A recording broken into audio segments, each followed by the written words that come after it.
Astro divine நேயர்களுக்கு வணக்கம். இந்த ஒரு இன்ட்ரெஸ்டிங்கான கான்வர்சேஷனில் நம்ம கூட தெய்வீக ஜோதிடர் ஏஆர் பாலகிருஷ்ணா ரெட்டி சார் இருக்கார். சார் வணக்கம் சார்.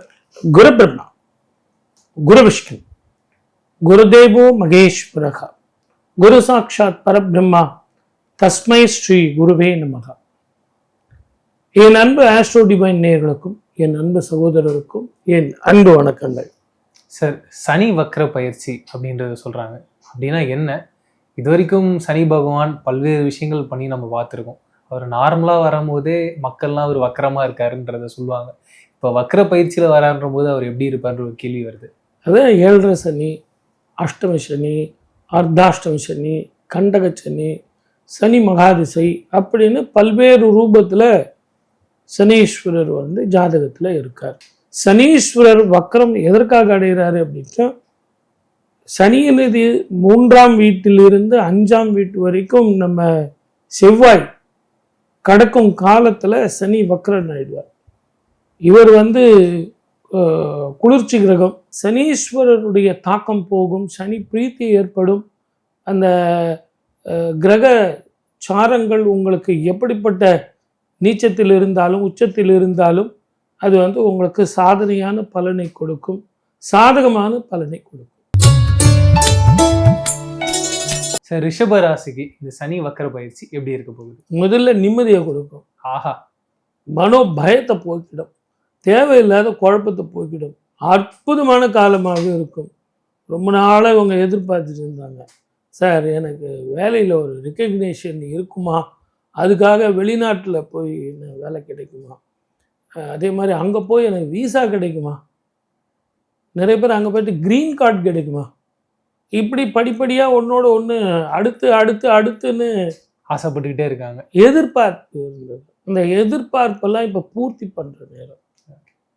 அதே மாதிரி தான் ஒரு நல்ல ஒரு ஆணோ பெண்ணோ ஒரு கல்யாண பாக்கியம் இருக்குதுன்னு வச்சுங்களேன். அவங்க அடுத்தது ஒரு குழந்தை பாக்கியம், அடுத்தது ஒரு வீடு வாசல், அடுத்தது ஒரு சின்ன ஸ்கூட்டர் வச்சுருந்தா கார், இப்படி பலவித மேன்மையான பலவிதமான சந்தோஷமான பலன்களை தரக்கூடிய காலமாக இந்த சனீஸ்வரர் அள்ளி தருவார். ஃபுல் டெவலப்மெண்ட்டில் தான் இருக்க போகிறாங்க. நல்லா இருக்கு. ஆனால் அதில் ஒரே ஒரு இது என்னன்னு கேட்டிங்கன்னா, சில பேருக்கு பிரிவுகள் வரும். ஓகே, கணவன் மனைவி குழந்தைகள் குடும்பத்தை விட்டு வெளி மாநிலமோ வெளி ஊரோ போய் தனியாக இருந்து குடும்பத்தை பராமரிக்கிறதுக்கான வருமானம் வரும். கண்டிப்பாக நிறைய வருமானங்கள் வரும், நான் இல்லைன்னு சொல்ல வரல. இருந்தாலும் சாப்பாடு, அவங்க துணியை அவங்களே துவச்சிக்கணும், அவங்க வீட்டை அவங்களே மெயின்டைன் பண்ணணும் அப்படின்னு நிறைய கஷ்டம் இருக்கு. அதனால் அது மட்டும்தான் கொஞ்சம் சந்தோஷத்தில் சில பிரச்சனைகள். கண்டிப்பாக சார். இப்போ ஒரு டிஸ்டன்ஸ் வரும்பொழுது கண்டிப்பாக ஹஸ்பண்ட் அண்ட் ஒய்ஃபில் பிரச்சனை அப்படின்றது வரும். என்னதான் பணம் பேர் புகழ் இருந்தால் கூட இல்லையே அப்படின்றத அவங்க சொல்லிக்கிட்டே இருப்பாங்க. இதை அவங்க எப்படி ஹேண்டில் பண்ண முடியும்? இதில் ஈகோ இல்லாமல் கொஞ்சம் விட்டு கொடுத்து போகிறது. ரெண்டாவது, நம்ம ஏற்கனவே பிரிவில் இருக்கோம்னு சொல்கிறோம். கண்டிப்பாக அந்த தனிமையில் இருக்கும்போது தேவையில்லாத சிந்தனைகள் நமக்கு வரத்தான் செய்யும். அது ஆணாக இருந்தாலும் சரி, பெண்ணாக இருந்தாலும் சரி. இது இப்படி அன்னைக்கு சொன்னாங்களே, இன்னைக்கு இப்படி சொன்னாங்களே அப்படின்னு சொல்கிறத விட இருக்கிறத வச்சு நம்ம சந்தோஷமாக எப்படி வாழறது. ரெண்டாவது, நல்ல காலங்கள் நல்ல சமாச்சாரங்கள் வருது அப்படின்போது அதை உபயோகப்படுத்திக்கிட்டு ஒரு நல்ல வீடு வாங்கிறது, ஒரு வாகனங்கள் வாங்கிறது அப்படின்னு அந்த புத்தியை செயல்படுத்தினோடைய குட்டையை குழப்பறதுல வச்சுக்கூடாது. இவங்களை பொறுத்த வரைக்கும் சூரிய நமஸ்காரம் செஞ்சால் ஆரோக்கியம் சேரும். அதே நேரத்தில் இந்த பருப்பு வகைகள் இருக்குது இல்லைங்களா, அதெல்லாம் சாப்பிட்டாங்க அப்படின்னா புரோட்டீன் அதிகமாகவே இருக்கும். இரவில் தூக்கமே இல்லாமல் கஷ்டப்பட்டுக்கிட்டு இருந்தாங்க. அது படிக்கிற பிள்ளைங்க கூட பார்த்திங்கன்னா அவங்க பாட்டுக்கு ராத்திரியில் கண்ணை முழிச்சு படிச்சுக்கிட்டு இருந்ததுங்க. அவங்களுக்கெல்லாம் அந்த தூக்கத்தினால, அந்த தூக்கம் குறைவாக இருக்கிறதுனால உடம்பு கொஞ்சம் பாதிப்பு இருக்கும். அஜீரண கோளாறு, நரம்பு பிரச்சனை, இடுப்புக்கு கீழே வலி, கால் வலி, மூட்டு வலி இதெல்லாம் இருக்கும். அதெல்லாம் சரியாக போயிடும். அட்வொகேட்டாக இருக்காங்கன்னா அவங்க வாழ்க்கை எப்படி சார் இருக்கும்?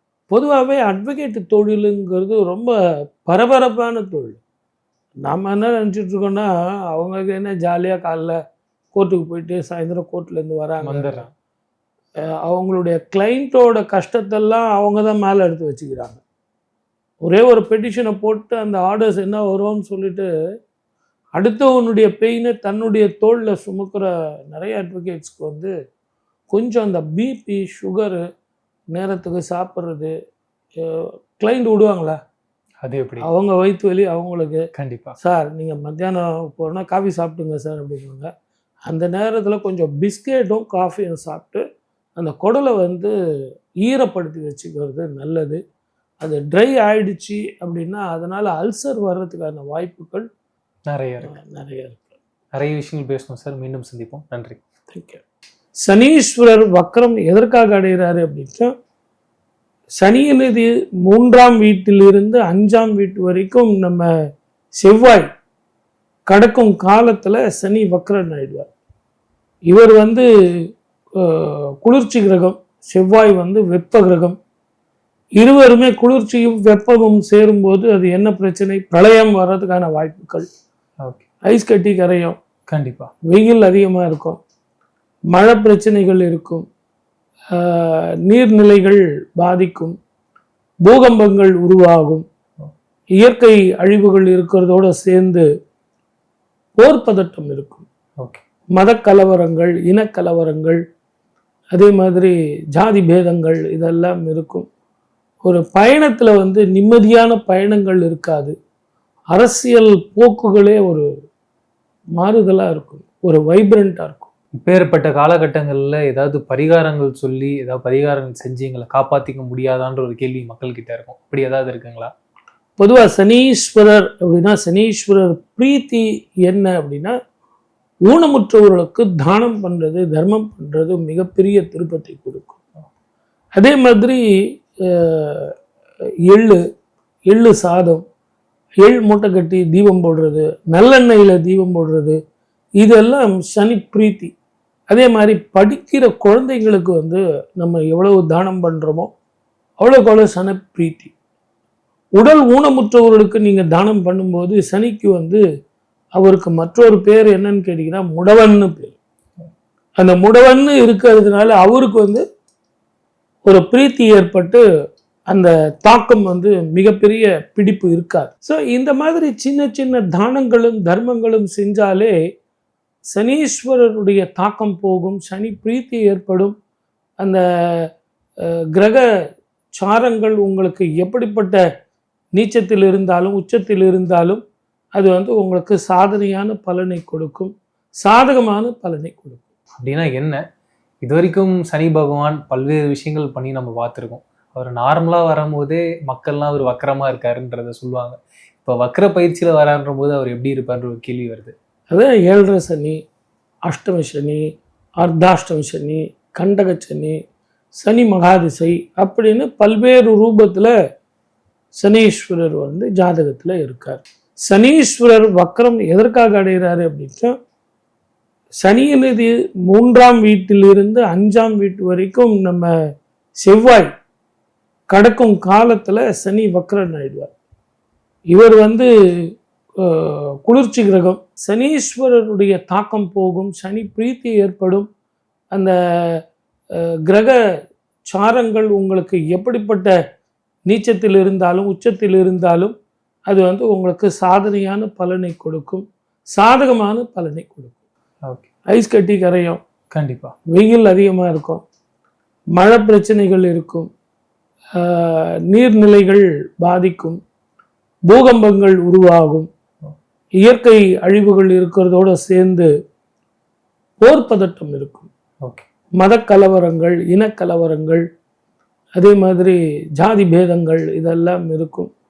ஒரு பயணத்தில் வந்து நிம்மதியான பயணங்கள் இருக்காது. அரசியல் போக்குகளே ஒரு மாறுதலாக இருக்கும், ஒரு வைப்ரண்ட்டாக இருக்கும். நிறைய விஷயங்கள் பேசணும் சார். மீண்டும் சந்திப்போம். நன்றி. ரொம்ப நன்றி.